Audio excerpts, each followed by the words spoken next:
Sarah. Sarah. Yep. From the self-help clinic from the municipal court. Couple things. The handouts are up here. If you just leave the evaluations on the desk or wherever, if you could fill those out, that would be very helpful. And we have the next 3 classes for the rest of the year. The first one is a book discussion with Judge Schneider. We're doing Beartown, and that is not a CLE class. And then we are doing immigration law in August and landlord-tenant law in September. And that's all we're doing for the rest of this year. We'll start looking at next year. And I'm going to turn it over to these ladies. Have a good class. Okay, so like she said, my name's Tori. I'm actually a staff attorney for the legal department at the municipal court. Sarah does work in the help center though, and I used to work there a few years ago. So, do you want to introduce yourself and talk a little bit about what the help center does? Yeah, so the self-help center is for anybody that is self-represented that enters the municipal court for a civil matter. So we do record sealing and expungement every day because a lot of people they can't afford to hire an attorney to file that for them, and the hearings are really simple, so they can totally represent themselves. We also do a lot of landlord-tenant law, both sides. We have to help both sides in every case because we're neutral, we're judicial, but essentially anytime someone enters the court, they can just walk in. We don't take appointments. So if someone, in this case would happen to contact you, but they aren't able to pay, you could always send them to us and we would help them apply for record sealing and expungement to represent themselves. We also help people file small claims lawsuits, respond to debt collection lawsuits. We do driver's license restoration, kind of anything that walks in the door. We provide referrals out if there's more services needed or if it's not something that we can help with. Not sure if I mentioned though, we don't take appointments and we can't help anyone over the phone, so it's just a walk-in. You just come in, first come, first serve. We also have a web chat now, and those can all be accessed on the municipal court's website under the self-help center. You're on the 6th floor? We're on the 16th now. We used to be on the 6th. About a year ago, we moved up because we absorbed small claims and mediation as well. So we got a lot going on the 16th floor now. But they have a lot more space and a lot more windows on the 16th floor. So. And more attorneys. Yeah. So yeah, if you encounter someone who needs some help and you're not able to do it, send them to the help center. So you're doing sealing and expungements for both felonies and misdemeanors?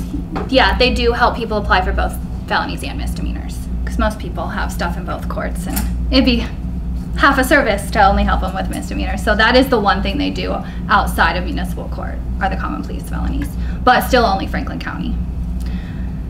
All right, so as you guys probably know, SB 288 passed and completely changed record sealing law.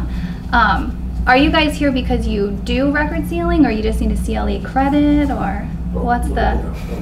Well, wanted to deal with the new laws. All right, good. You're in the right place. So this is kind of an overview of all of the main highlights of things that SB 288 changed.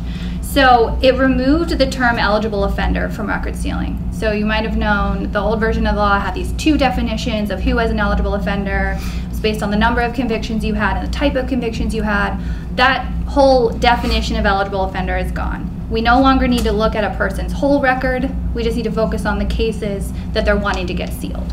So someone's case in Chicago isn't going to affect their ability to seal here as long as that case is closed and no longer pending somewhere else. So we really are narrowing the focus on what we need to look at for record sealing, which does make it a lot easier. It removes the limits on the number of sealable cases a person can have. So under the old law, you were limited, depending on your record, to maybe 2 felonies, 2 misdemeanors, 1 felony, 4 misdemeanors, depending on what was on your record. Those limits on numbers of convictions are gone, except for F3s, which we're going to talk about all this in depth later. This is kind of a highlight. This bill also created expungement for the general public, which has never been a thing in Ohio before. Even though people call record sealing expungement, those 2 things are really different. Record sealing is not the same as expungement. Expungement is a more wholesome removal of the record from the public access.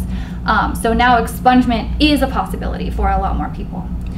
And basically any conviction you can get sealed now, you can also get expunged. So we'll talk about that in a little bit, but you don't have to have a different idea of what is sealable versus what is expungible. It's all the same list of what's not. So that is really easy. For victims, they changed the minor victim rule just a little bit to be confusing. It used to be that you couldn't get an M1 or higher sealed if the victim was under 16. They've now changed that to any conviction if the victim is under 13. So you still have to have minor victims in mind, but the rules are a teeny bit different. Any conviction for domestic violence and violation of protection order are now not sealable. M1, M2 and lower DVs used to be sealable, and VPOs were very sealable. Now neither of those are. So that's going to be yeah. I don't know if I'm out of place asking. So what if it's a pled, you start out with domestic violence, but you pleaded to a disorderly conduct as a lesser? Yeah, so you'll just look at what they're convicted of, not what they are originally charged with. So just focus on what the actual conviction. So if it's reduced? If it's reduced, it's reduced to whatever it's. Okay, sorry. No, you're fine. That's a great question. Also, while we're talking about it, we can talk about attempts a little bit. Attempts of domestic violence and VPOs are not specifically prohibited from sealing. It's just convictions of those actual offenses, not a reduced, not an attempt. The wait times changed a little bit. They got a little lower for minor misdemeanors. More misdemeanor offenses of violence can now be sealed. It used to be that if it was an M1 or higher offensive violence, it was completely barred from sealing. Now it's just felony offensive violence that are completely barred. So M1 offenses of violence, so think assault, ag menacing, those are now sealable and expungible. New rules for sealing sex offenses, we'll get into that. It's pretty complicated, but some of them are sealable after a very long time. So we'll talk about that. This also did remove the merger provision. So I don't know if you guys remember the old version of the law. If you had, say, 2 or 4, like F4 forgeries all in one case, those could all merge together and only count as one conviction. That merger provision is gone. So convictions just count as the actual number of convictions, which really only matters for F3s, but they did get rid of the merger provision. I have a question. Yeah. When you say conviction also for domestic violence, like M4 domestic violence? Not sealable. Not sealable, but like M1 assault is sealable? Correct. Wow, okay. Some of the changes to this law are a little surprising and confusing, but they are what they are. Okay, so let's talk a little bit more about expungement versus sealing. Expungement just destroys the court record completely. No one has access to expunged court records. Versus sealing just hides the court record from public access, and only certain people have access for specific reasons, which are set out in the code. So sealed records, less hidden than an expunged record. And I think now that both exist, it's really important when we're talking to members of the public that we're using the correct term. Now that expungement really does exist, we want to make sure we're saying sealing when it is just sealing.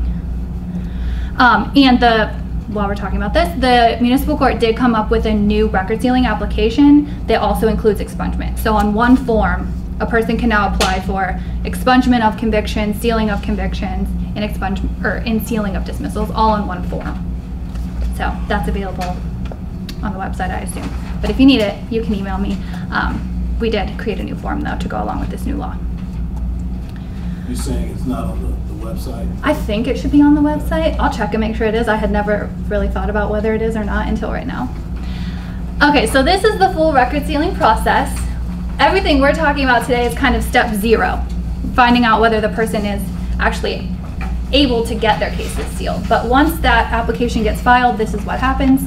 So the applicant files the application, probation performs a background check and submits that background check that they've done in their report to the prosecutor and to the court. The prosecutor then has an opportunity to file an objection. Then a hearing is held where the applicant must be present. If the applicant's request is granted, they'll get that entry saying the case is sealed or expunged, and then background check agency should remove that case and update their records. So I have a question. Mm-hmm. applicant must be present. Mm-hmm. My recollection in the past is that some judges didn't require that. Is that a change in the actual provisions of the statute, or do you know? It is not a change in the provisions of the Okay. statute. The applicant should have always been present. Sometimes judges are a little loosey-goosey on that, but we are trying to tell you what the statute actually Got it. says, All right. not necessarily what they do. Got it. In that instance, because I just this week, one of the judges was asking me like, oh, this applicant is in here, and I was like, to do my job, I am to tell you that the applicant is to be present at this hearing, and you are supposed to hold a hearing on the record. That is what the law says. Does the law contemplate being present by way of Zoom or virtual? It doesn't specifically in the record sealing sections talk about that. I think that if you ask the court, if your client lived out of state or something or was unable to come, I think our court would be accommodating to that request if you do it ahead of time. Okay, so here is a step-by-step analysis of what we need to think about to determine whether a person can get some cases removed from their record. Are the applicant's cases sealable or expungible? We're going to go into what cases are not sealable or expungible, but that's the first thing to think about. Next, have they received a final discharge in all their cases? Final discharge is like a term of art, which includes completing all their sentencing requirements, including paying all their fines and all their restitution. Court costs do not come into play in this. Just fines, restitution, their jail sentence, anything that is actually like a criminal sanction. Next, have they waited the required amount of time since final discharge? So we'll talk about what those are. And then lastly, does the applicant have any pending criminal proceedings? That includes a speeding ticket. That includes a warrant in Cleveland. Any pending criminal case. They cannot get any cases sealed while they have that case pending. That does include probation. So they can't be on probation in any case and get a case sealed. That's a Franklin County rule. There's a circuit split in Ohio on that exact issue. In Hamilton County, you can be on probation and get other cases sealed, but in Franklin County, you cannot. So if you guys practice in other areas, keep in mind that that is something that is not consistent across the state. If you owe money on any other case, can you still, not the case you're applying for expungement or sealing, but on another case? Sure. So that's actually something that I worked with the prosecutor's offices here about a couple years ago. So I used to work at the county prosecutor's office in the appellate unit doing record sealings. And while I was there, I had to object every time someone owed a fine in another case, even though I didn't think that was a pending criminal proceeding. So we kind of had a little meeting and talked about, well, is that a pending criminal proceeding? Should that stop them? And so we decided that it should not. So now the prosecutor's offices shouldn't en masse be objecting based on like a fine being owed in another case as a pending criminal proceeding. Thank you. Long answer to your question, sorry. All right. So we're going to get into the records that are just per se by law statute. There's no argument around them, just not eligible for either sealing or expungement. Kind of as Tori mentioned, the nice thing now is you can actually just look at things case by case. So before, if someone said, hey, is this case eligible, you couldn't answer that question. You'd have to look at their entire record. You're getting into these different tracks of like counting up how many offenses they have if you catch something of violence. Now, even if they do have some of these per se not sealable or expungible things, they still may be able to get rid of other stuff on their record. So these are just the no's, and anything not on this list then will be okay to be sealed or expunged. One of the things that stayed the same and probably will just never change is that no matter how much time has passed, no matter what happens, any high-level felony convictions are just never going to be able to be sealed or expunged, even if they happened 40 years ago. There's still a limit on 2 F3 convictions as there was before. The big problem now is because they removed that merger provision, a lot of people still aren't ever going to be able to seal these, because oftentimes if you have more than 1 F3 conviction, you probably have more than 2. Especially in these older cases, oftentimes they charge people with several felonies and they end up with like 3 F3 convictions all in one case. You're no longer allowed to treat that as 1 F3 conviction. So if that happens, unfortunately, none of those F3s will be able to be sealed or expunged. Non-violent and non-sexual lower felonies, F4 and F5s, can now be sealed or expunged pursuant to the general sealing and expungement rules that we're going to cover in the next section.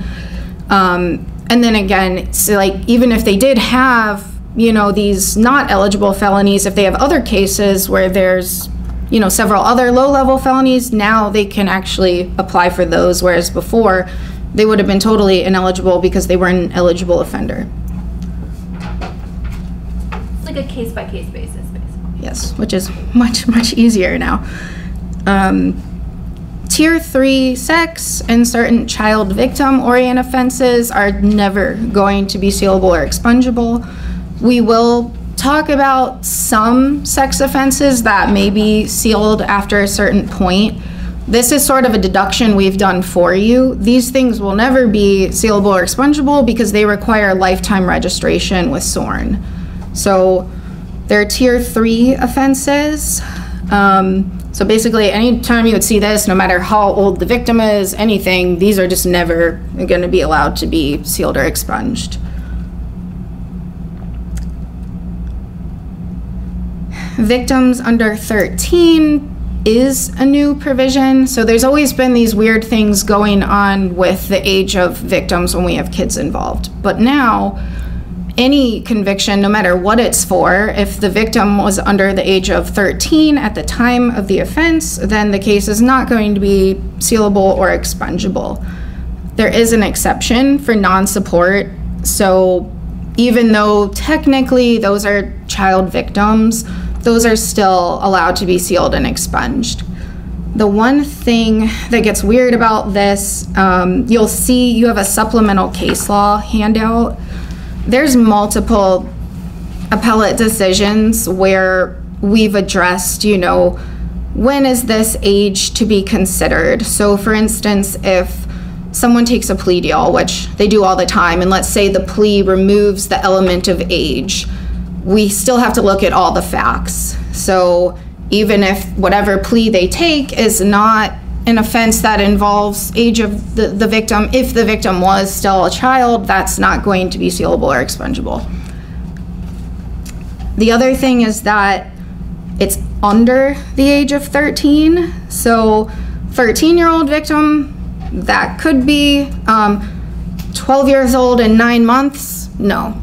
So you may have to look further into other evidence to see, like, literally how old was the kid when this happened. On the date of offense. Yes, on the date of the offense. So if it gets close, that may be a little tricky to figure out. The domestic violence protection order, again, no matter what level they are, if you have a conviction under one of these sections, then it's just per se not allowed to be sealed or expunged. Do note that attempted DV and VPO convictions, as well as we mentioned before, anything that you may plea it down to, those would be sealable or expungible, provided that whatever you plea it down to is something sealable or expungible, which, you know, you'd have to look at that. Because let's say that the victim was under 13, even if you plea it down to a disorderly conduct, then it's going to be prohibited otherwise. And is there no, I mean, this is the deadline changed on whatever date, so if you have a violating protection order conviction from 2018 and you never bothered to file to get expunged, but you want to do it now. Yeah, so there is something as well. The case that determines that is on your supplemental handout. So essentially, the law that's going to be in place is the law at the time that you filed. So nothing like retroactively.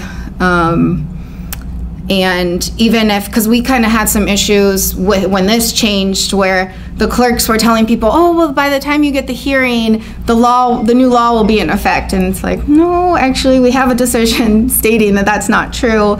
It's going to matter at the time you file. So anything filed from here on out, this is the law that's going to apply, no matter when the offense happened. And it is any municipal ordinance that would be a DV or VPO. So if you're charged under Columbus City Code for a DV, it still counts, even though it's not like the ORC version of DV.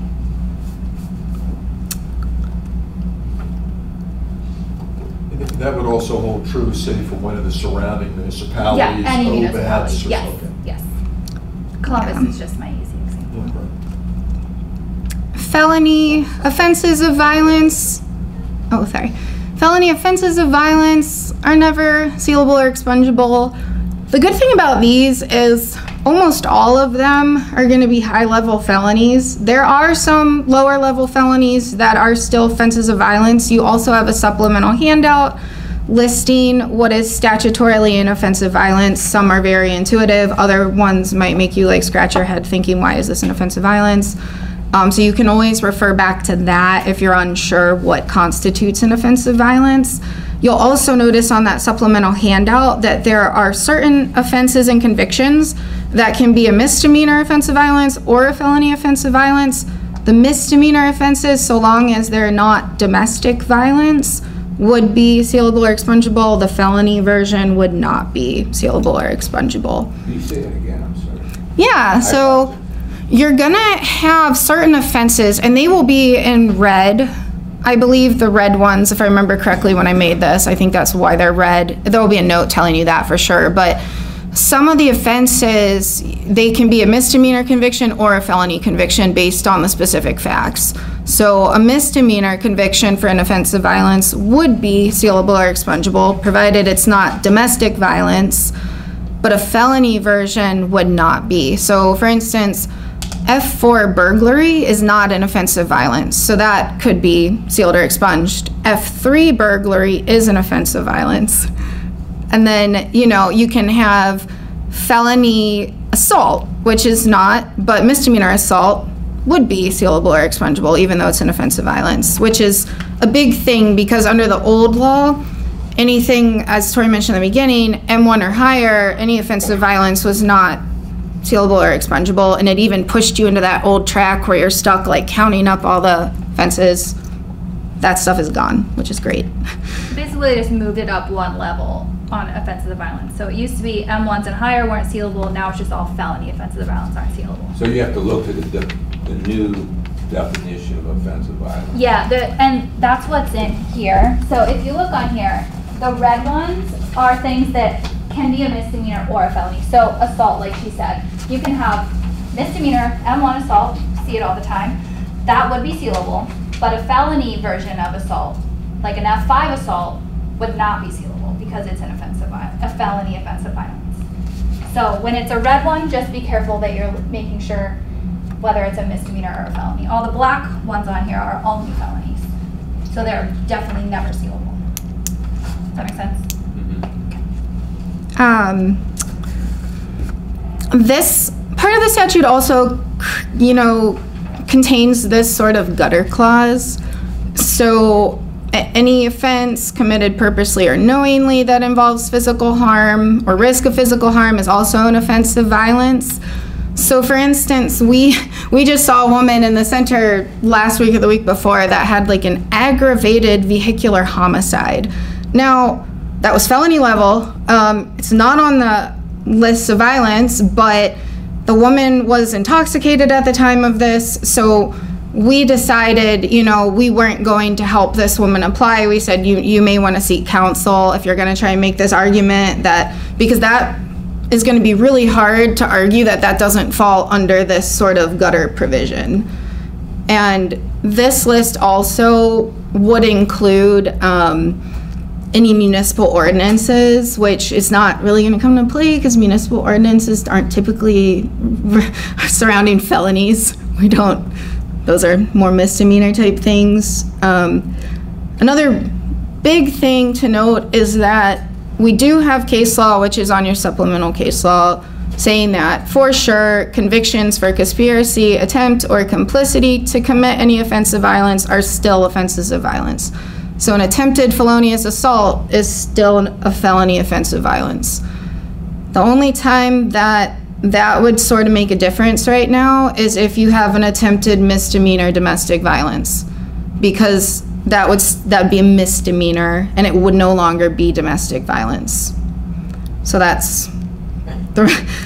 gets a little like confusing because your brain wants to think, oh, attempted DV and still an offense of violence, but we don't have anything that's specifying that that's not DV anymore, you know?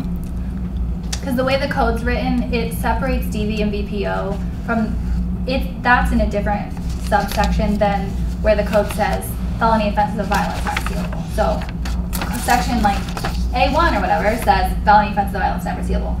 A4 says DV and VPO aren't sealable. So it's no longer tying DV to the definition of offensive violence. DV and VPO are just their own thing. So I thought DVs were not expunged. They are not. They're not. But that's the only exception of your. But if it's an attempt, it is. Correct. As long as it's not. A felony attempt, yes. Okay. So, and that's kind of interesting, because like to Terry's point, I mean, there is an M4 DV, and that's not expungible, it sounds like. Correct. But attempted DV M2 would be. Right. The record sealing is one of those things Yeah. where it doesn't always make sense, Right. but there's usually a very clear answer to whether something's sealable or not. But sometimes it doesn't make sense. Yeah.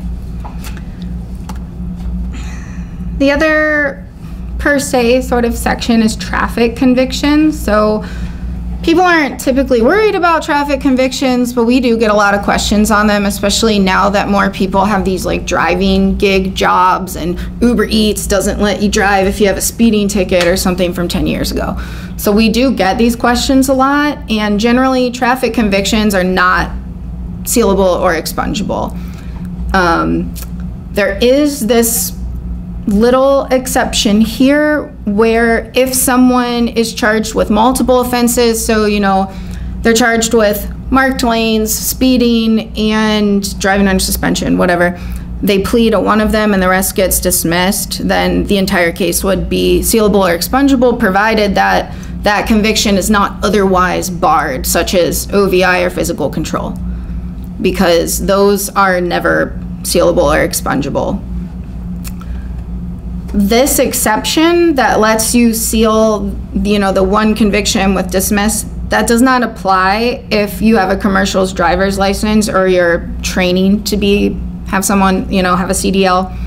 Probably that's pretty intuitive. We don't want people driving 18-wheelers to be able to hide their driving records. It is important, though, with all of these traffic convictions that you look at the specific barred code sections. So particularly 4513, which pertains to weights and loads, are not actually on that list of barred offenses. Most general traffic offenses are going to be on that list, but if you do have someone that comes up to you looking to seal traffic convictions in particular, you just always want to look at the barred code sections just to make sure that, you know, it's not something, or maybe they fall under this exception.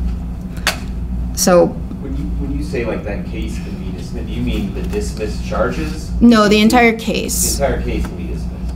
Can be Well, sealed. Sealed. Sealed, Yeah. yeah, sealed or expunged. So- Typically, you can't do that because you seal records, you seal or expunge based on case, not by charge.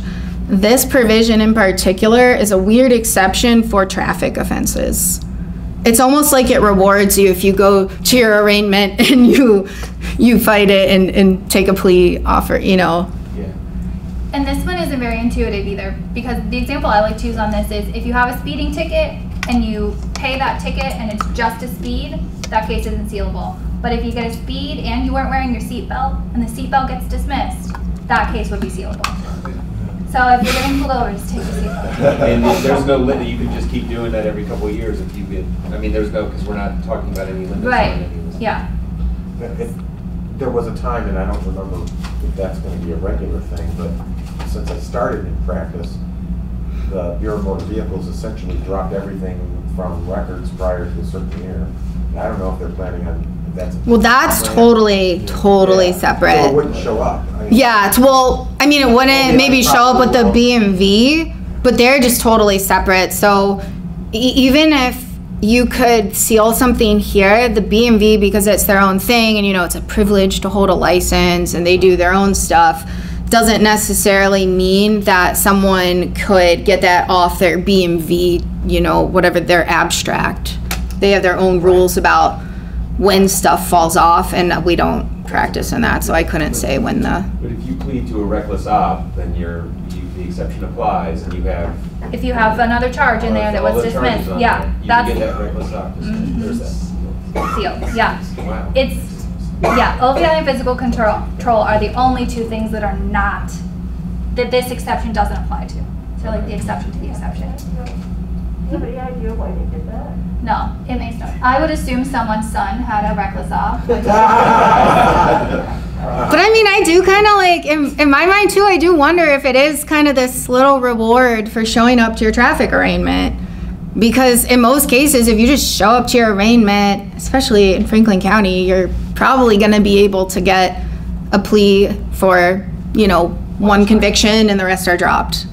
Right, But yeah, this is just another part of the code that doesn't make sense. It's just, you just have to read the code section and make sure it applies to your case. And another thing about this section specifically is anytime one of these cases to come up, the judge has to determine whether these multiple charges were from the same act. So that's something that the judges will need to look at, these cases in particular, to make sure, like, usually all of these are in the same case. Because if they were not, then they're not. Yeah, then they wouldn't fall under this, like, exception to the exception to the exception, yeah. So the judges are always a little scared of .61 issues. The better argument you can have for them on these specifically, the more you can explain exactly why your case fits this, the better. I think that's it for the per se's. All right, let's dive into expungement a little more. So these top three things are things that have always been able to be expunged. Well, always, in the 5 years I've been doing this, always. Victims of human trafficking have always been able to expunge their records. Juvenile offenders have been able to expunge. These certain firearm violations have been expungible. But now they've just added this whole other section that now anything that is sealable is expungible.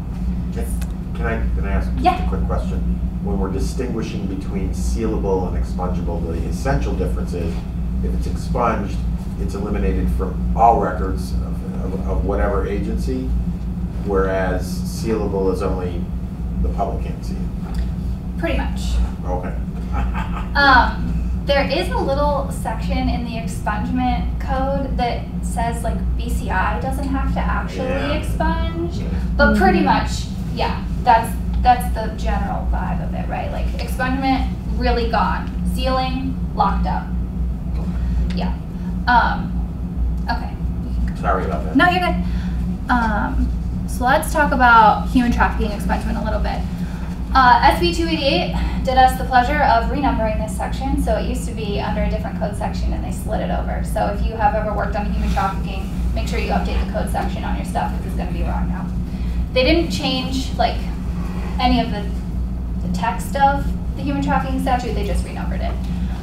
So for an applicant to be able to expunge under this statute, they have to have a conviction for soliciting, loitering, or prostitution that qualifies them as a victim of human trafficking.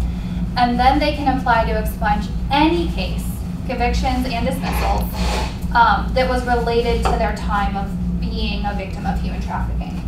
So you might think, well, why would they need this special human trafficking expungement if we can expunge all this other stuff? Well, human trafficking expungement goes even beyond all the general expungement we've been talking about. The only convictions that human trafficking expungement can't work for are murder, aggravated murder, and rape. So those three are the only things barred under human trafficking expungement. OVI. Anything else. OVI. If you were driving drunk because you were being trafficked, I have seen an OVI. You have to link it up? You have to link it, yeah. Oh, okay. So I actually saw a case once where the victim said, I was driving drunk because I had to get somewhere to do my job. And that was the link, that got it. So she did get her OVI expunged because she was a victim of human trafficking. So yeah, murder, ag murder, rape, those are the only bars, but you do have to link it to your time as a victim. And there's no wait time requirement for human trafficking expungement. So as soon as you're convicted, you can apply. Right after that, you don't have to wait. There also aren't rules about like having to pay your fine or stuff like that for human trafficking.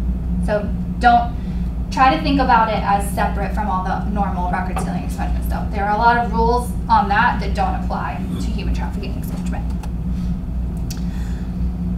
Okay, there's this little firearm expungement section, which I've never seen one of these actually get done. But they update this code section every time they change the rule about when you have to tell a cop you have a gun when you get pulled over. So if you have someone who has a charge that's kind of like that, I would just go look at that code section. This doesn't really seem like a big deal. I don't see it get used a lot, but it does exist, so we wanted to tell you guys about it. It doesn't really provide any extra special things the way the human trafficking expungement does. So like human trafficking, gives you these extra things. You can get a felonious assault expunged if it's related to that. You can get a no bill or dismissal expunged, which we'll go over otherwise. So the firearms statute, even if someone would fall under that, because we have the general expungement now, it's really not doing much of anything different than the general expungement. Great point. Yeah, so general expungement, that's kind of the term we're giving just expungement for not a human trafficking victim, not a juvenile, not that special firearm thing. This is just expungement for anything that's sealable, convictions. So the timing for expungement is a lot longer for felonies than it is for sealing, but for misdemeanors, the timing is the exact same for sealing and expungement, which that's something that isn't really intuitive either. You would think that you would need to wait longer to get something expunged, but you don't. So misdemeanor convictions, so that's M1s through M4s, 1 year after final discharge. That's how it's always been. Minor misdemeanors have dropped to 6 months after final discharge. Bail forfeitures, you have to wait 3 years after the forfeiture to get it expunged. That's not very intuitive either, because a misdemeanor conviction, you could get expunged in 1 year, but a bond forfeiture for that same thing, you have to wait 3. So that's maybe something to think about if you're working on a plea for something, right? Like, if it's a conviction, it can go away in 1 year, but a bond forfeiture, you have to wait 3. So that's something to think about.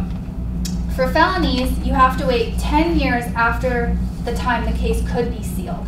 So that would be 11 years for an F4 and F5, or 13 years for an F3. You don't actually have to have gotten that case sealed and then wait 10 years. You just have to have in total waited. So. Yeah. I didn't get that. No, you're good. Sealing isn't a prerequisite for expungement. You don't have to get a case sealed before you can get it expunged. And then for felonies specifically, you don't have to get it sealed, then wait 10 years. If you have already waited 11 years for an F4, you can go ahead and apply to get that expunged now. Does that make sense? Yes. Let me ask a question. So going back to sealing of felony records as opposed to expungement, it's still 3 years. 3 years for an F3, but only 1 year for an F4 and F5. Okay. Yeah. Real quick, as it relates to the eligibility for expungement, is it just a timing thing? Nothing more? Right, it's just timing. So the charges, every conviction that is sealable is also expungible. That's the same. Gotcha. That's the same. The only difference is the timing, yes. And that's timing after final discharge? After final discharge, Yeah, yes. okay. Yes, for both. Got it. Yep. The statute did not include a provision for expungement of dismissals. So if a case is completely dismissed, they can only get it sealed. They cannot get you cannot get a completely dismissed case expunged. I don't know why I did that. You're a victim of human trafficking. Unless you're a victim of human trafficking, right. So you would think that they would have made expungement for dismissals in 288. They did. So don't try to expunge a dismissed case, because you can't. That's another one of those things that I looked for in the statute so many times. I'm like, oh, I must just be missing it, but no. Yeah, we both looked for they it. They just didn't make it. We both looked for it for about 4 days. Yeah. So we're gonna do the general sealing now. So again, unless otherwise restricted by those per se rules, then anything including dismissals, no bells, may now be sealed. You do need to remember that someone still can't have any open cases or pending proceedings at the time they apply for sealing.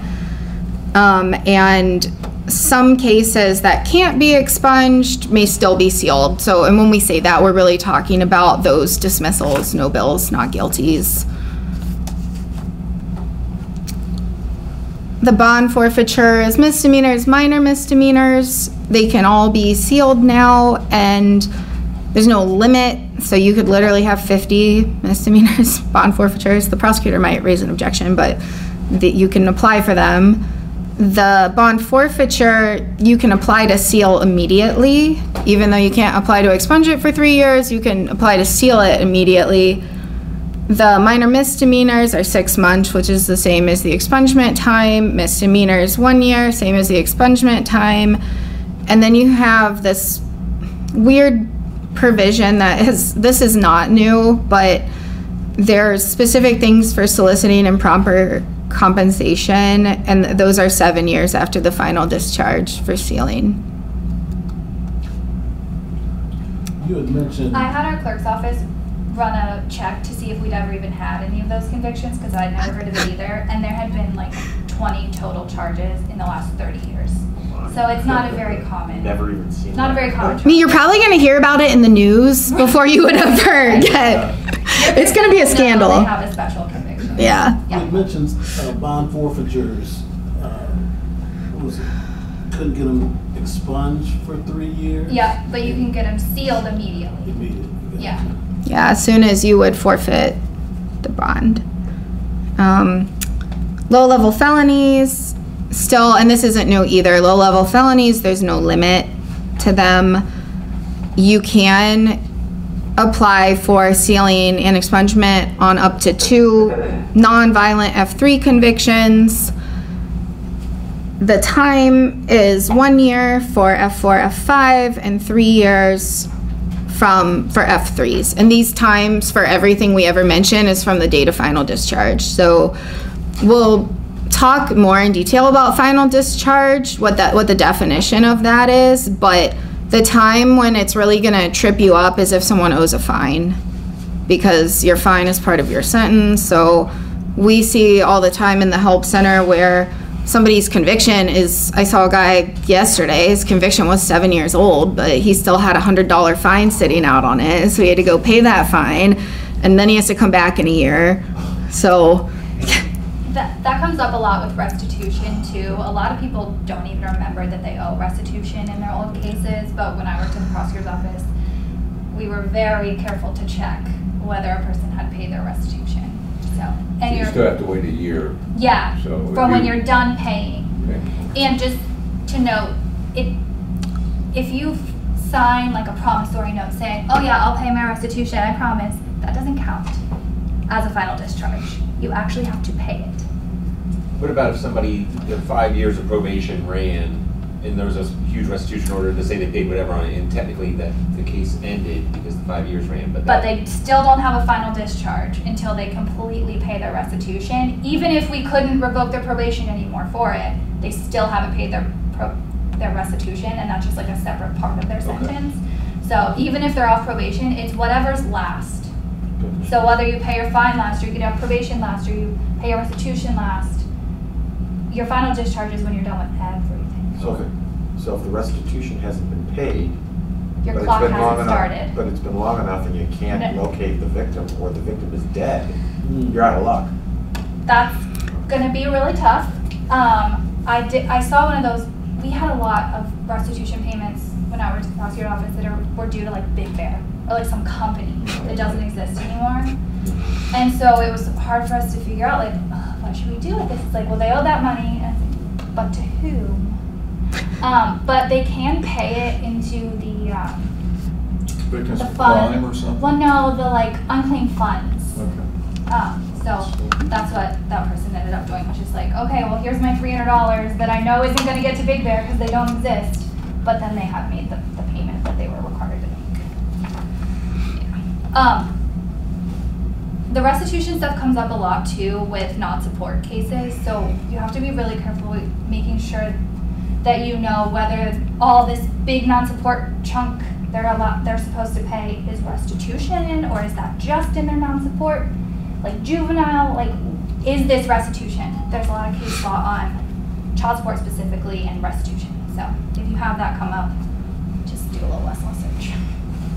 I have a question, and I hope this doesn't sidetrack you all, but I had a question about a court's inherent authority to, to seal. I have a manual that actually was, I found that a retired judge actually is dead now, and I read it, and there's some references to Pepper Pike versus Doe, which I understand is of questionable authority, but yeah, I mean, so to what extent can a court exercise its inherent authority, regardless of what the statutory law says? It's just, look, there's a $500 in restitution, but this conviction is 25, 30 years old.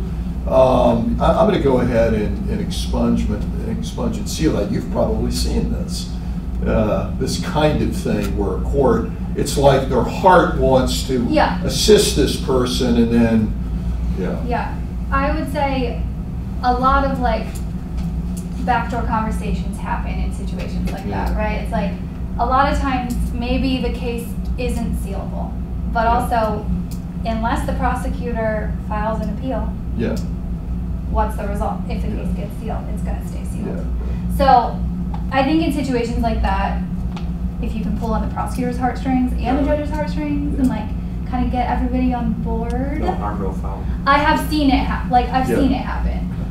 But you said. And they grant expungements on cases like request for protection or stalking protection orders after dismissal based on inherent authority. I mean, they used to anyway over the common pleas division. Yeah, motion. If you're denied expungement by the court in the past, it's been res judicata, you cannot reapply. I would Is that still the reapply. case? Huh? I would reapply. The law has changed. So yeah, now especially since the law has changed, there's been a change in circumstances. So like res judicata isn't going to stop someone who was denied under old law from applying under the new law. So I would, and even if it's under the new law twice, apply. I would. Most of the time, like, that's what I tell the judges too. So. well, I hardly ever see an actual denial. I almost always see a withdrawal. So unless someone... Because I've done Correct. I've seen almost always a withdrawal unless it was denied for like one of these policy reasons. In those cases, I see an actual denial. So like if something was sealable or expungible, but the prosecutor made a good enough argument that it shouldn't be sealed or expunged because like, let's say they had a ton of dismissed VPO and we had all this like other evidence that the person was actually dangerous and people should know about this record, some sort of policy argument, then in those cases I almost always see a denial. But times where people just kind of make a mistake on eligibility and they apply, I pretty much always just see the judge allowing them to withdraw so that you would completely avoid the res judicata issue.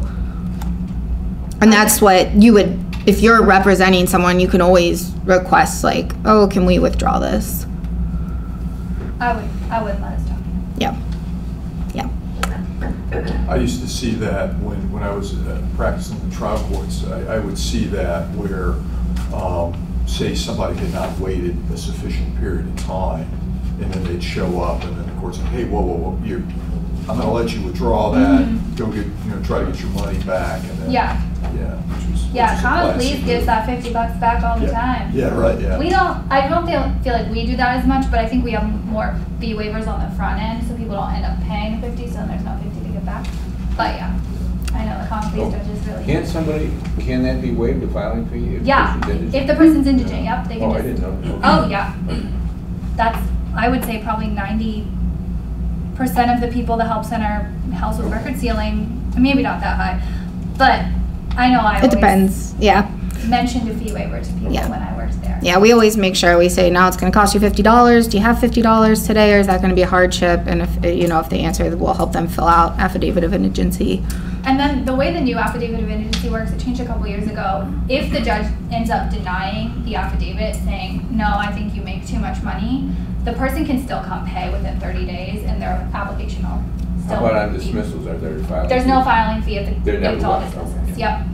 And the way the new application is, since you can apply for conviction, expungement, and sealing and dismissal sealing all in one. If a person is applying for sealing and expungement, they still only pay one filing fee. So it's basically like one fee per person, too, which is helpful. Per Oh, court. even if there's multiple? Even if there's multiple cases Oh, or, okay. yeah. That's fair. But you have to file separate applications. Only if In it's in a different court. Say that again? In different courts, you'd have to file separate applications. In the municipal court, our form lets you do all three in one form, so it'd only be one filing. If it contained any sort of conviction, then it would be $50.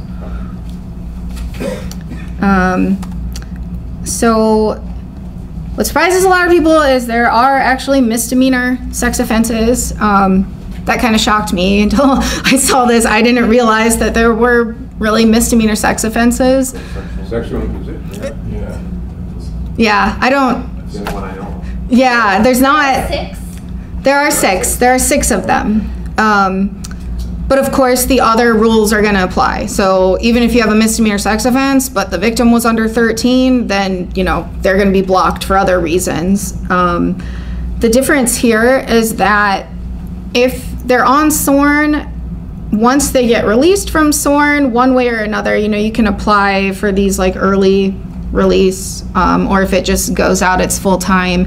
As soon as your SORN requirements end, you wait 5 years and then you can apply to seal that. So wait. So if you have like a sexual battery many years ago,